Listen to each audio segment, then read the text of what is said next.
Right now at noon, authorities say a body found yesterday in southeast Kansas was badly decomposed.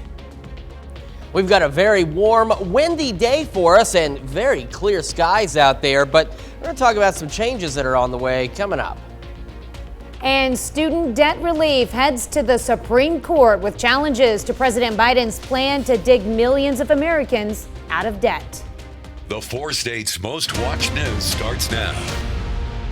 New details released in a death investigation underway in southeast Kansas. This is KOAM News at noon. I'm Tanya Bach. Topping our first 7 minutes, an autopsy is underway to determine the cause and identity of a man found yesterday in Galena. Around 3 p.m., Galena police responded to reports of a body found in a field near 11th and Wood Streets. Officers at the scene discovered the badly decomposed remains of a man. Now, according to the Kansas Bureau of Investigation, due to the condition of his remains, positive identification is expected to take longer than typical cases. If you have any information, please contact the KBI at 1-800-KS-CRIME or the Galena Police Department. Firefighters battle a trailer house fire in Jasper County. Crews responded just before 8:30 Monday evening to the home at West Mound Street near Carthage. Carthage Fire, Jasper County Sheriff's deputies, and Mercy Ambulance responded. Tri-Cities Fire and Oronogo Fire provided backup. Firefighters say the blaze destroyed the mobile home. No one was inside. The cause of the fire is still under investigation.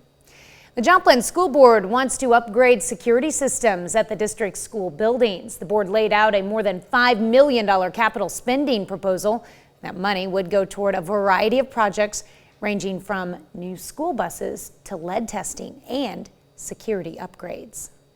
There's one camera that they call a 360, and it gets a wide swath of an area where the older cameras before would just focus on maybe a singular area, where this focuses on a large area, and then within that area you can dial that down to a smaller area and make that small area become very clear.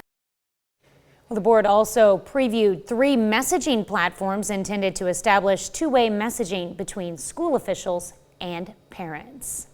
Well, we've got a beautiful day outside today. Chris Warner joins us with a first look at the forecast. Yeah, you want to get out there and enjoy this beautiful day because there are some changes coming up in just the next actually day or two across the region. But right now, we've got mostly clear skies out there, absolutely gorgeous, and temperatures are quite warm. MoDOT camera, 20th and range line, nothing but blue skies. Traffic is on occasion glitching out, but otherwise moving just fine across the region. Here's how we did yesterday. We started at 45 and made it all the way up to 69 after the rain cleared out, and made about a little over 1/10 of an inch of rain officially at the Joplin Airport for yesterday. But again, we are still above average for the month, and we are above average for the year, and any of that is definitely going to help in terms of our drought situation. So here's the deal. We're getting warmer and warmer today. We're at 62 Yates Center. Still cool in Iola at 59. 67 Parsons, Chatopa, 69 Miami. We've got some 70s. It's February, and we have 70s on the board in Anderson, Neosho, and Joplin. And we're sitting right at 70 in Carthage. So a very spring-like day for us. So here's what we're keeping an eye on. We'll start to see a few more clouds later today. We're going to stay breezy through the afternoon hours. Then we're going to start to get cooler in the second half of this week, starting as early as tomorrow.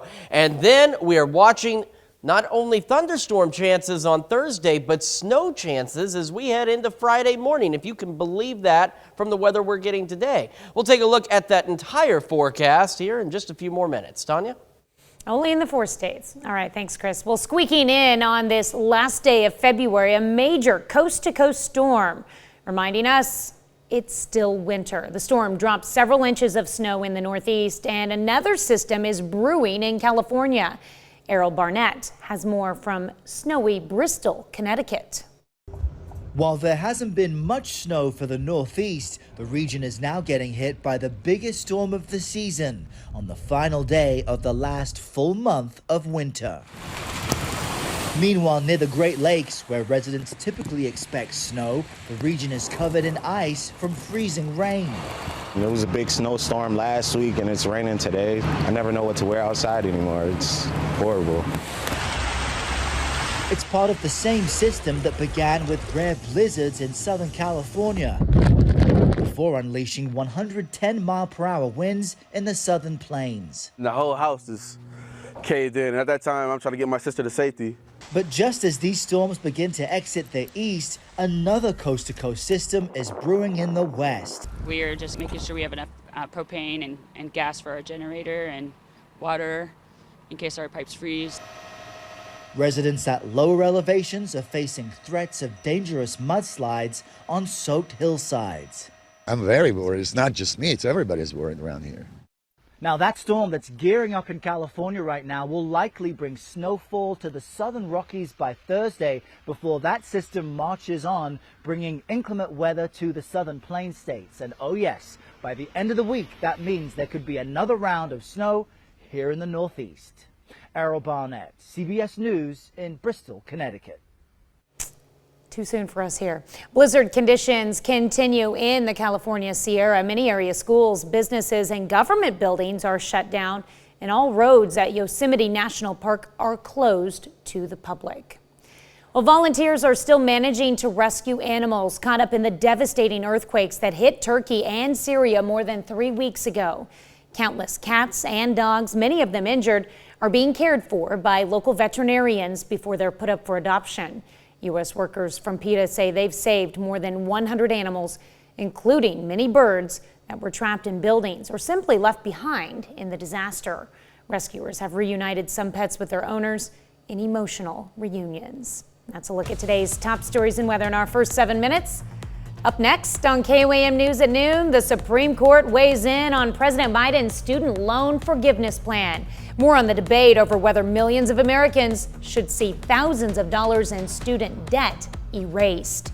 And later, we're making a Boston cream pie poke cake in the Mr. Food Test Kitchen.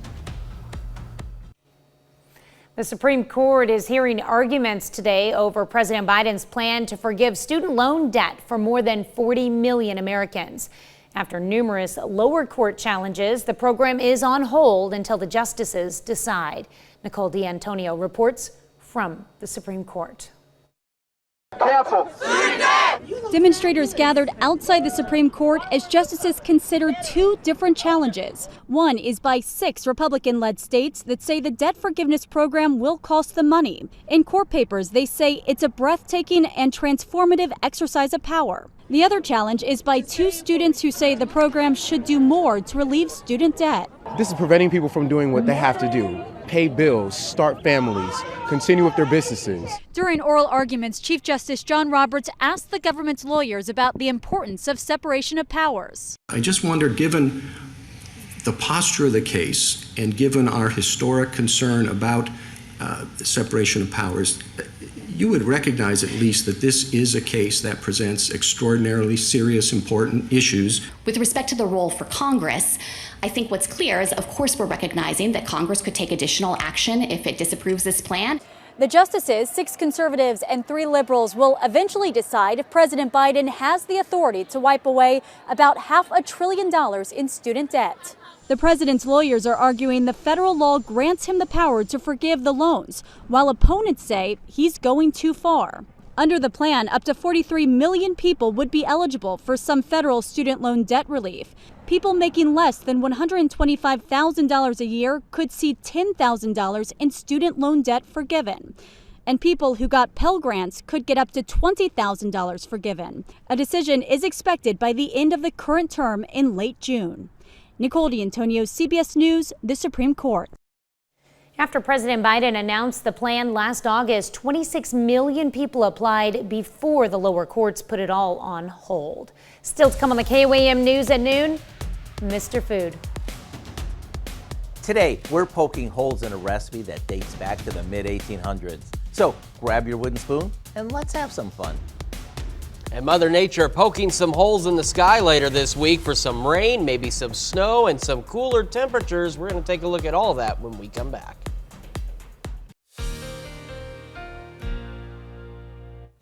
Well, if you're stuck indoors today, try and make some time to get outdoors because it is an absolutely beautiful day across the area. Now, of course, the meteorological start of spring is tomorrow. Official start of spring still a little ways down the road, but you wouldn't know that today across the 4 states as we have got very spring-like temperatures. Take a look at this. Beautiful skies at 7th and Rangeline. Taking a look at the MoDOT camera at 20th and Rangeline. Same blue skies, plentiful sunshine. Absolutely gorgeous. The only thing we're having to contend with are some gusty winds. So let's take a look at what things are looking like. We're up to 71 in Joplin. 71.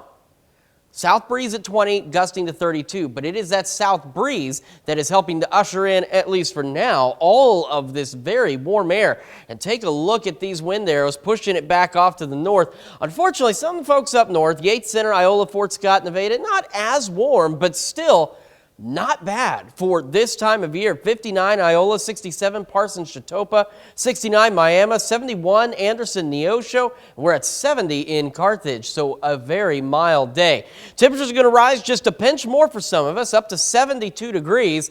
But as you see, as we head even into the afternoon and early evening hours, it's not cooling off that fast. I mean, we're not hot. This isn't 90 degrees and we're still dealing with, 85 at 6 o'clock tonight, but we're still fairly mild as we head into the evening. In fact, we will stay that way as we head into even around midnight, still at 51, 57 at 8. However, we're going to see clouds increase. And that's one of the things we've talked about, that thermal blanket. And that's going to help us actually stay a pinch warmer this evening as we drop back to 46 for our overnight low. But those clouds are signaling some change that's on the way. And that change begins as early as tomorrow. So as we take a look at the future track, we're going to start to see more clouds roll in through our Wednesday. And as you see, we are now getting some northerly winds, northeasterly winds. And our temperatures don't warm up nearly as much tomorrow. We are considerably cooler tomorrow. And then as we head into Thursday, that's where we start to see the changes. We're looking at shower and thunderstorm chances. You can see a low pressure system down across east central Oklahoma. They're looking at a pretty good shot of some nasty severe weather across Arkansas and points south of us. We're on an edge for maybe a strong storm or two as we head into Thursday afternoon. We're not anticipating at this point any widespread severe weather Thursday, but a stronger storm or two with maybe some gusty winds and small hail possible. But we can get some showers and thunderstorms Thursday afternoon and Thursday evening. As temperatures drop Thursday night, though, you saw, look at all this pink and all this blue. This is wintry weather. We're talking a wintry mix. We're talking snow as we head into the early morning hours on Friday, all the way up through about 8, 9 o'clock, still dealing with some snow, some wintry mix, despite some more temperatures. So what we're looking at is the possibility of accumulating snowfall Friday morning. As crazy as that sounds, from here to there, we're looking at the possibility of some accumulating snowfall. That's still a little too early to pinpoint the accumulations and exact locations, who's going to get what, but we are looking at those snow chances and see what our temperatures do. Down to 60 tomorrow, 54 Thursday, all the way down to 38 for the high on Friday. But here's the deal. Whatever we get Friday isn't going to stick around very long, because as we go back into the upcoming weekend, temperatures climb right back up into the lower 60s by next Monday. So we're just getting this little taste of winter here, and then we're going to go right back to the spring-like weather. So, but we do want to watch Thursday evening for those storms, and we want to watch Friday morning for that snow, just to be on the safe side. No need to panic yet. No need to rush the stores for bread and milk, but definitely something to keep an eye on over the next couple of days. I'm out of bread, so I need to go anyway. See, this is the start of the problem, because they're going to see Tanya Bach at the store buying bread and everyone's going to panic. No, I need to go now before the weather gets bad so I don't get asked what the weather's going to be like. That's an excellent point. You too. That's true. I just try and avoid the grocery store. All right. Thanks, Chris. Well, stick around. We're making a Boston cream pie poke cake after the break. Well, today we've got a modern day twist on a classic dessert. Howard shows us how to make Boston cream pie poke cake in the Mr. Food Test Kitchen. You know, I love it when we get to take a classic recipe like Boston cream pie, which was created in Boston in the mid-1800s, and give it a twist. Did you know that Boston cream pie isn't even a pie? It's 2 layers of sponge cake separated by vanilla custard and topped with a chocolate fondant. To make it weeknight friendly, we're taking everything we love about it and turning it into a poke cake. After baking and cooling a yellow cake mix in a 9x13 pan, we take the handle of a wooden spoon and poke holes all over it. Then we fill those holes with vanilla pudding, which ensures that every bite is super moist.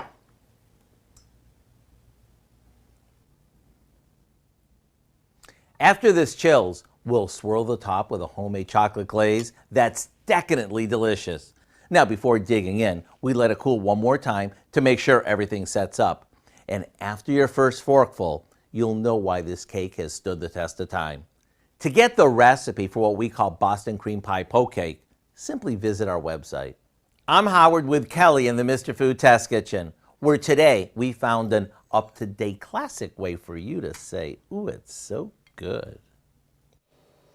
It does look good, and you can find this recipe along with a lot more good food from the Mr. Food Test Kitchen online. Just go to our website, KOAMnewsnow.com. Here's a look at our 4-state market prices.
All right, so we're still very mild today before a big cool down tomorrow, down to 60. Watching those thunderstorm chances Thursday afternoon, 54, 38 Friday with snow chances in the morning. And then after that, we warm back up into the lower 60s as we head into the start of next week. All right, what do we have coming up tonight at 5? Well, today is Rare Disease Day, raising awareness for the 300 million people worldwide living with a rare disease. In Health Watch, a Pennsylvania family shares how a unique therapy is changing the lives of their 2 daughters. Plus, hear from a Newton County woman who asked for help from the Missouri Humane Society to remove more than 40 dogs from her property. And a new online check-in system for Freeman Health System. Hope you join us for those stories, a lot more. Of course, it's all coming up today on KOAM News at 5. I imagine it was beautiful outside when you came in. Very nice. Windy, but nice. Okay, of course, we'll have the update on the forecast. Maybe snow later this week. That's what I hear. All right. Thanks, Dal. Thanks for joining us for the KOAM News at Noon. We'll see you right back here at 5 o'clock.